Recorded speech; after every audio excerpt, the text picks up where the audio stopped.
Assalamualaikum warahmatullahi wabarakatuh. Alhamdulillahillazi hadana wa ma kunna linahtadiya laula an hadanallahu. Puji dan syukur marilah kita panjatkan kehadirat Allah Subhanahu wa Ta'ala, Tuhan semesta alam. Karena atas rahmat dan karunia-Nya sehingga kita bisa ada dalam bahasan ini dalam keadaan sehat walafiat. Sholawat serta salam semoga tercurah kepada junjungan kita, Nabi besar Muhammad Sallallahu Alaihi Wasallam, kepada keluarganya, para sahabat, dan semoga sampai kepada kita selaku umatnya. Amin ya Allah, ya Robbal Alamin. Pada kesempatan yang penuh berkah ini, izinkan kajian sunyi membahas dan sama-sama belajar tentang Islami. Marilah kita merenung sejenak dan lepaskan sejenak dari segala urusan dunia.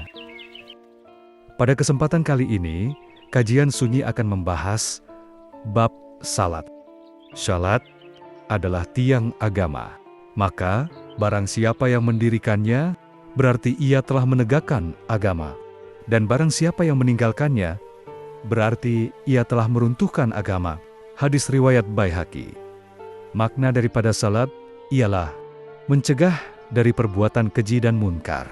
Dan sebelum itu, mari kita bahas satu demi satu daripada makna syalat. Salat berasal dari kata syad, lam, dan ta. Syad berasal dari kata sidik, yang artinya yang jujur. Lam berasal dari kata latifun, yang artinya lemah lembut. Dan ta berasal dari kata takwa. Makna takwa terurai dari beberapa kata, yaitu tawadu, qanaah, waro, dan inabat. Tawadu artinya malu karena takut akan Tuhan, malu terhadap diri sendiri dan sesama manusia. Praktek kesehariannya ialah untuk selalu bersikap rendah hati. Qanaah artinya berbanyak bersyukur dan menerima semua ketetapan Allah Subhanahu wa Ta'ala dan selalu mengendalikan nafsu amarahnya. Waro artinya bersih hati dan selalu menjaga dari segala sesuatu sifat tercela, mempunyai sifat kasih sayang dengan tidak melihat dari profesi atau status sosialnya. Inabat artinya innalillahi wa inna ilaihi rajiun. Asal dari Allah, kembali ke Allah. Asal dari suci, kembali ke suci. Ini menjelaskan bahwa kalimat tersebut harus benar-benar dijalankan dari sekarang.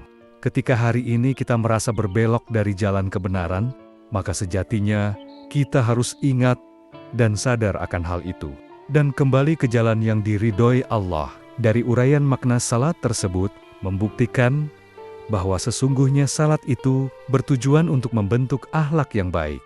Dan sejatinya salat itu ialah dia yang senantiasa melakukan hal-hal baik seperti yang diuraikan dalam makna salat tadi. Seperti yang terkandung dalam Al-Quran Surat Al-Ma'arij ayat 23. Allazina naham ala salatihim daimun, yang artinya orang-orang yang tetap setia mengerjakan salatnya. Maka dari itu, penting bagi kita untuk menggali lebih dalam makna daripada setiap ayat yang terkandung dalam Al-Quran. Sesuai yang terkandung dalam Surat Al-Isra ayat 36.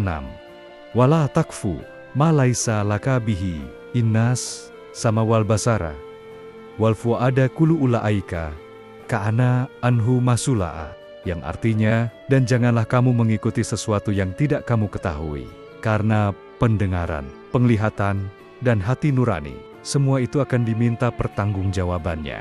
Maka dari itu, penting bagi kita semuanya untuk memahami terlebih dahulu sebelum kita memulainya.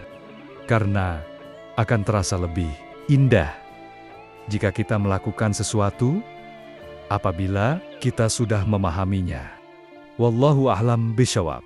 Mudah-mudahan dengan adanya video ini, kita bisa saling mengingatkan dan selalu terus belajar untuk tetap mendalami hakikat daripada Islam yang sebenarnya. Amin. Mungkin cukup sekian dari kajian sunyi. Mohon maaf bila ada kata yang salah dan tak berkenan. Karena sesungguhnya kebenaran itu hanya milik Allah Subhanahu wa Ta'ala. Wabillahi taufik wal hidayah.